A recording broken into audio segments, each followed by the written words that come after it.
welcome to News Highlight on GBC News and Governors Channel. I am Valencia Tete.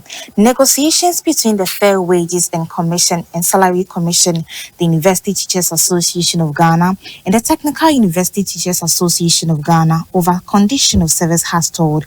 When the two teachers association met the commission earlier on Wednesday, they staged a walk citing bad faith, contempt, and lackadaisical attitude on the part of employer towards the discussion of aspects of their condition of service. According to the two associations, university teachers would no longer countenance the gross disrespect and lack of commitment towards their quest for improvement in their condition of services. They insisted that UTAC and TUTAC wouldn't be part of the meeting that would not yield any benefit, and warned that the university lecturers would embark on industrial action should the employer or government renege on its responsibilities.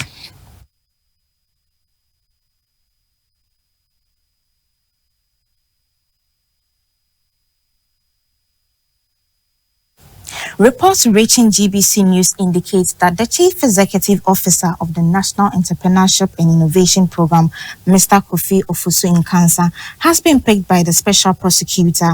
He is alleged to have distributed some money to delegates ahead of the NPP's January 27th parliamentary primaries. The reports also say Mr. Nkansa's rival for the Asante Akim Central Parliamentary seat, Mr. Kwame Eninadu Enchi, brought the sharing of money to the attention of the Special Prosecutor. This coordinated the arrest of Mr. Nkansa. He was then taken to his office in Accra to assist in the investigations.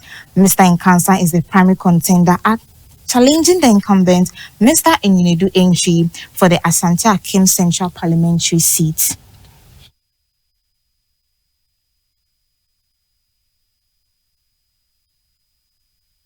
Soon, the fraudulent practice of ghost names on the government payroll to siphon the public funds will no longer exist. This is because the Controller and Accountant General Department database has been aligned with the National Identification Authority database. This means the Ghana card is now a primary required document of verification of salaries for all government workers. Vice President Dr. Mahmoud Bawumia, at the launch of the Oracle software in Accra, said this will save the country millions of cedis which are lost to fictitious names. He therefore urged government workers who do not have the Ghana card to get one. Failing to do so, their names will be removed from the payroll system. Of the Controller and Accountant General Department's database with the National Identification Authority was initiated by the Vice President Dr. Mahmoud Bawumia. The idea is to capture biometric information for identification of workers on government payroll.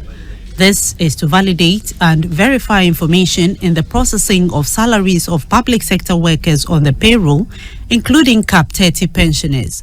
This will help eliminate fictitious names from the government payroll. So the Controller and Accountant General Department, this move will ensure efficiency, transparency, and accountability in the payment of salaries of government workers. The Controller and Accountant General, Mr. Kwesi Kwenin Bosompem, said the challenge of unapproved names on the payroll is a threat that must be dealt with, and linking the payroll system to the NIA will solve the issue of ghost names. The benefits of this linkage are far-reaching. It will eradicate the problem of ghost names, allowing us to redirect funds to critical areas of the economy. It will enhance the efficiency of our payroll system, reducing administrative burden and eliminating the need for manual verification process. It will foster transparency and accountability, instilling confidence in our citizens that their hard-earned taxes are being utilized effectively. Mohammed Amin Adam, Minister of State at the Finance Ministry, said the linkage will ensure the integrity of the payroll system and spare the national purse millions in resources that could be used for development projects. It will address the issue of the integrity of our payroll system, spare the national purse of the resources that usually go to ghost names as a result of payroll irregularities. But more importantly, it will spare the national purse of having to use resources to conduct the regular payroll audits that we have been doing. Vice President Dr. Mahmoud Bawumia said the linkage is an effective means to deal with the menace of fictitious names on the government mechanized payroll system.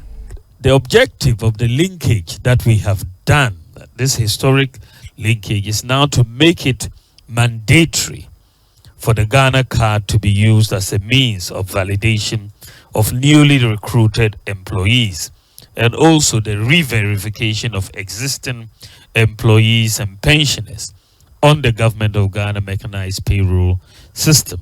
This linkage now between the NIA database and the government payroll will significantly contribute to eliminating the incidence of ghost names on the Government of Ghana mechanized payroll system, which has persisted for some time now.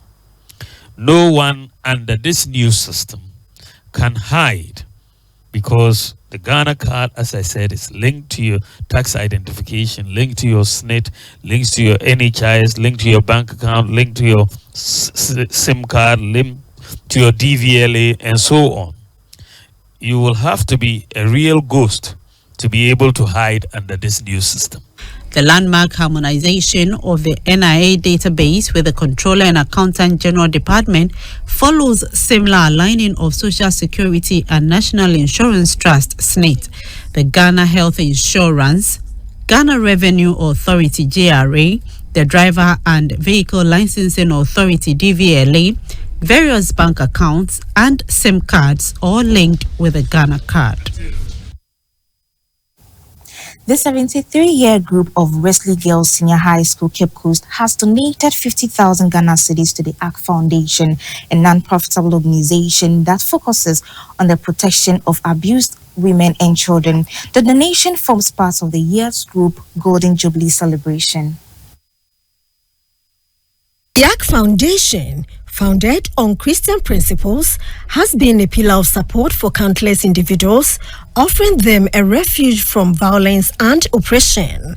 Its mission revolves around empowering those in need to enable them to rebuild their lives with dignity and hope. The president of the Wesley Girls High School Old Students Association 1973-year group, Mrs. Gladys Wo Asare, said the year group was committed to supporting women and children suffering from domestic violence, as well as the marginalized in society, so they can live meaningful lives for national growth.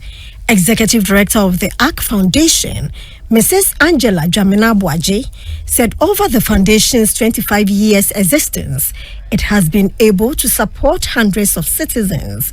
However, it faces problems of inadequate funding and security support for violent victims. Nevertheless, she expressed heartfelt gratitude to the year group and emphasized the importance of such support in making a positive impact on the lives of their beneficiaries. She appealed to the government to come to their aid to enable them to operate effectively.